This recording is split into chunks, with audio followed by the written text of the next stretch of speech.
Residents said it came in like a storm. These black little globs started washing ashore. Deputies are confirming 2 people have been shot inside this trailer behind me on the 10,000 block. I'm about 5 to 6 feet below the actual surface road level. We're looking at an 8-foot part of the seawall that has been breached. People buying jerseys, flags for their cars, but actually the top selling item has been anything houndstooth. Bill McCullum is spearheading this effort against the health care bill. He actually filed this 23-page document. Already they have 11 people here. They're actually setting up more cots as they expect the numbers to increase.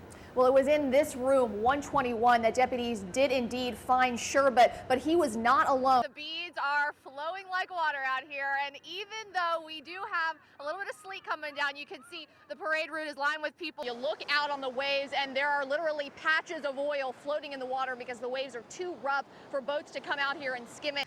This goo was washing up on shore. BP crews trying to clean it off the sand after 46 days of waiting. What is washing up on these shores is worse than anybody imagined. It's a lot of oil for sure. With their cameras out, beachgoers stared in disbelief. Massive amounts of oil stretched out along this once beautiful beach. Candy Bishop rushed over to see the mess firsthand after a friend passed along the bad news. Just hearing about it, you still in the back of your mind, you're thinking, oh, maybe it won't come here, or even though you know it's coming, but when you see it washed up, it's just reality. Now, what is so startling about this to people, you take a look, we're not talking about tar balls here, we're talking about literally layers of aged oil, goo, washing up on the sands. If you look in the waves too, you can see the oil still in the water, slowly coming on shore. It's just so brown, and then it's so thick. It's so much thicker than I thought it would be washed up on the sand. But it's terrible. Large quantities coming in, and I don't know what they're expecting, but this is awful already. Todd Willett and his family stood by as BP cleanup crews used shovels and absorbent sheets to try and get the oil out of the silky white sand. At first, there were 30 workers, but the number soon tripled as they realized how much manpower it would take to clean the entire stretch of beach. It's a lot worse than I expected. It's nastier, a lot gooier. I'm watching them try to get it up. It just doesn't seem like there's any way they're going to get it all up. Already the effects of that, so we just know how much worse it's going to get.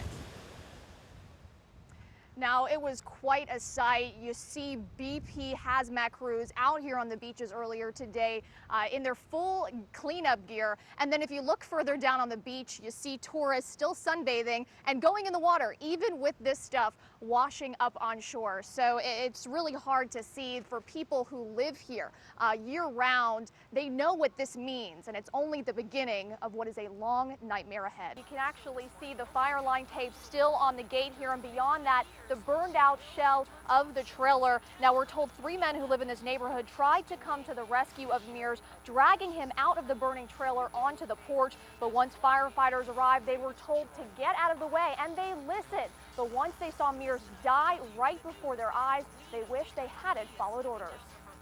It was horrific. It was the worst display of help I've ever seen. Justice Williams wants answers. As someone who risked his life to help his neighbor, he cannot accept that Escambia County firefighters did everything they could to save James Mears. This is who we turn our lives over to their hands for our help and our safety.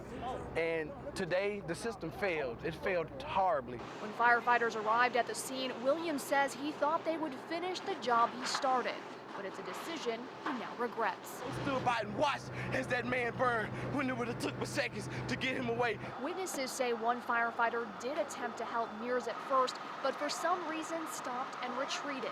The answer we got from the fire chief: as he was trying to move the patient off the porch, he was causing further injury to the patient. The firefighter made every effort to get the individual off the porch into a safer area until it became, again, so untenable for that firefighter to be up on the porch.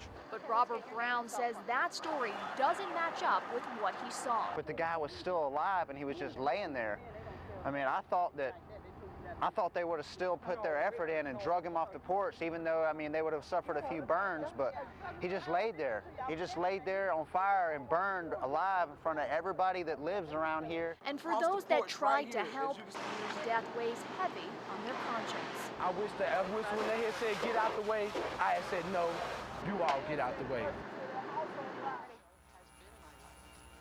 Now, the state fire marshal's office is still investigating the cause of the fire. We are told that Escambia County Sheriff's deputies actually dropped Mears off about an hour before the blaze because he was unable to drive himself home from a local bar. But no matter how this happened, there is still a family without a father tonight. Pee-wee, as he was affectionately called by his family and friends, leaves behind 5 young children. William McShane and his fiancée Sarah Peaks have been hoping that Tia was out there somewhere just waiting to be found, but those hopes were crushed today when the girl's possible remains were found in the storage unit right behind me. You know how you feel something in your heart, and I just knew something wasn't right. Sarah Peak doesn't know how her family got here, how her fiancé's daughter, confined to a wheelchair, could not be found for almost 4 years. If they can lose one child, really, how many children do they not have contact with? Their search started in July when McShane found out his estranged wife had died of a drug overdose. Of their 2 children together, he was able to find his son Isaiah, but not his daughter Tia. So the phone call started to the courthouse, the Social Security office, and Child Social Services. Lots of paperwork uncovered, but still no clues as to where the special needs child was. I called Medicaid, I called Children's Medical Service. I contacted any doctor that would have seen any children with cerebral palsy. We couldn't even get, anyone to tell us really what her last known medical condition was. They just said, we haven't seen her since 2005. Peak says that statement came from Children's Medical Services, the last care providers for Tia they knew of. The family doesn't understand how caseworkers there could have overlooked Tia's missed doctor's appointments. Where's this child? Why is she not showing up? This is a child who has special needs, has got to be seen. And they didn't even, no one tried to do anything. Peak and McShane say they tried to contact Tia's mother several times over the years. She would never allow them to see the kids, but gave them updates over the phone. We actually spoke to her a year and a half ago. She called and said, oh, Tia's learning to walk. That's what she told him on the phone. Tia's learning to walk. Now they have no clue if the mother was telling the truth, since investigators don't know how long what may be Tia's remains have been in that storage unit.